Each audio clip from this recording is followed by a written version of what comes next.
آپ نے لوگوں کو مخاطب کیا. اب یوں سمجھیے کہ حضور غوث اعظم آپ سے فرما رہے ہیں، یعنی میں نقل کر رہا ہوں لیکن یہ جو فرمان ہے یہ کس کا ہے؟ بولیے اونچی آواز سے. حضور غوث اعظم کا ہے اور لوگوں کو مخاطب کیا. کیا فرمایا؟ آپ نے فرمایا لوگوں، ہم سب اس کے اندر شامل ہیں، میں اور آپ نے فرمایا لوگوں اپنے قلوب کی اصلاح کر لو. کس کی اصلاح کر لو؟ دل کی. اس میں عوام بھی شامل، اس میں خواص بھی شامل. فرمایا لوگوں اپنے قلوب کی اصلاح کر لو. افسوس، سرکار غوث اعظم فرما رہے ہیں، فرمایا افسوس تم واعظ اور ذکر کی مجلسوں میں سیر کرنے کے لیے آتے ہو. تم واعظ اور ذکر کی مجلسوں میں سیر کرنے کے لیے آتے ہو، علاج و معالجہ کے لیے نہیں آتے. واعظ اور مجلس، ذکر کی مجلس میں بندہ آتا ہے تو وہ اپنے دل کے علاج کے لیے آتا ہے قرآن و حدیث کی روشنی میں. آپ نے فرمایا کہ تم واعظ کی مجلسوں میں سیر کے لیے آتے ہو، علاج و معالجہ کے لیے نہیں آتے. مذاق اڑانے، ہنسنے اور کھیلنے کے لیے آتے ہو، رونے کے لیے نہیں آتے. یہ حضور غوث اعظم رضی اللہ عنہ لوگوں کو نصیحت فرما رہے ہیں. اور آج آپ غور کیجئے کہ ہم جو مجالس میں آتے ہیں، ذکر کی مجلسوں میں آتے ہیں، کس لیے آتے ہیں؟ مجھے بہت افسوس ہوتا ہے اس بات پر کہ آج حال یہ ہو گیا ہے کہ ہماری بہت ساری محافل نعت کے اندر، خاص طور پر جہاں پر کسی مستند عالم دین سے رہنمائی نہیں لی جاتی، چند ظاہر بین جو نعت خواں ہیں وہ اس پوری مجلس کو، پوری محفل کو لے لیتے ہیں. بعض اوقات اس کا مقصد ہی فوت ہو جاتا ہے. وہاں پر صرف کیا مقصد ہوتا ہے؟ جی بہت اچھی ویڈیو ہونی چاہیے، بہت اچھا اسٹیج ہونا چاہیے، بہت پبلک آنی چاہیے. ذوق ملے نہ ملے اس سے کوئی سروکار نہیں. تو آپ نے فرمایا کہ تم ذکر کی مجلسوں میں سیر کے لیے آتے ہو. پھر اس کے بعد فرمایا کہ علاج و معالجہ کے لیے نہیں آتے. اب ذکر کی مجلس میں مثال کے طور پر آپ یہاں پر آ کے بیٹھے تو آپ یہاں پر اس لیے آ کے بیٹھے کہ آپ قرآن و حدیث کو سن کر، اقوال اولیاء کو سن کر اپنی اصلاح کریں، اسی لیے آ کے بیٹھے نا. اب اصلاح کے اندر وہ عربی میں کہا جاتا ہے الصدق مر، سچ کیا ہوتا ہے؟ کڑوا ہوتا ہے. علماء جو ہیں ان کے لیے فرمایا گیا کہ علماء اطباء القلوب، علماء جو ہیں وہ دل کے کیا ہوتے ہیں.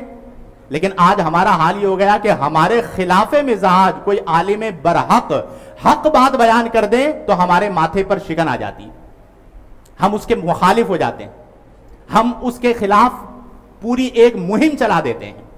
ہم کہتے ہیں اس مولوی کو، اس عالم کو نہیں سننا. کیوں؟ یہ آپ کی اصلاح کر رہا ہے. تو پھر مقصد کیا ہے اس مجلس میں آنے کا؟ اگر میں یہاں پر بیٹھ کر اصلاح قلوب نہ کر سکوں اور مجھے یہ حق حاصل نہ ہو اور مجھے یہ خوف لاحق ہو کہ میں نے آپ کی مرضی کا دین بیان کرنا ہے، تو مجھے بتائیے کہ پھر دین کی صورت مسخ ہوگی یا نہیں ہوگی؟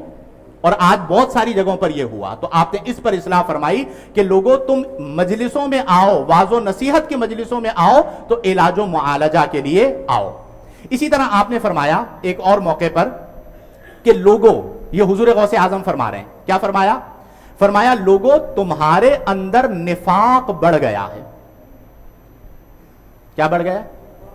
بولیے ذرا اونچی آواز سے. میں آپ سے پوچھتا ہوں، مجھے بتائیے کیا ہم سب کے اندر نفاق بڑھا ہے یا نہیں بڑھا؟ نفاق عملی مراد ہے، زبان پر کچھ اور دل میں کچھ اور.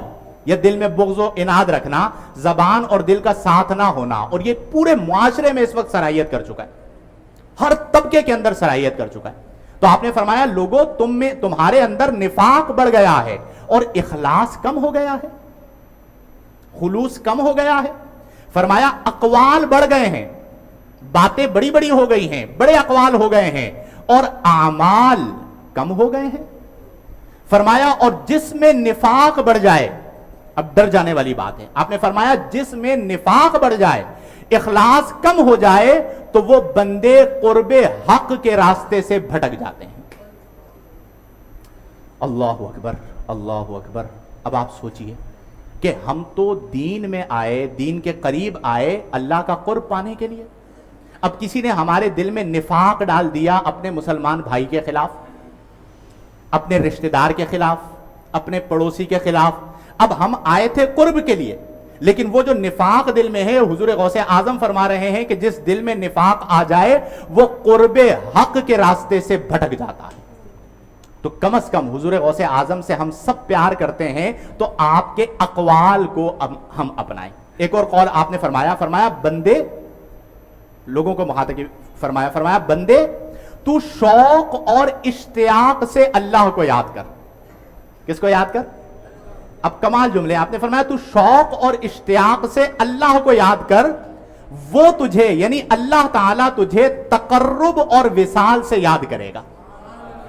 تو شوق و اشتیاق سے اللہ کو یاد کر, اللہ تجھے تقرب و وصال سے یاد کرے گا. فرمایا تو حمد و ثنا سے اسے یاد کر, وہ تجھے انعام و احسان سے یاد کرے گا. فرمایا تو اسے توبہ سے یاد کر, وہ تجھے بخشش سے یاد کرے گا. فرمایا تو اسے ترک غفلت سے یاد کر, وہ تجھے ترک مہلت سے یاد کرے گا. فرمایا تو اسے ندامت سے یاد کر, وہ تجھے کرامت سے یاد کرے گا.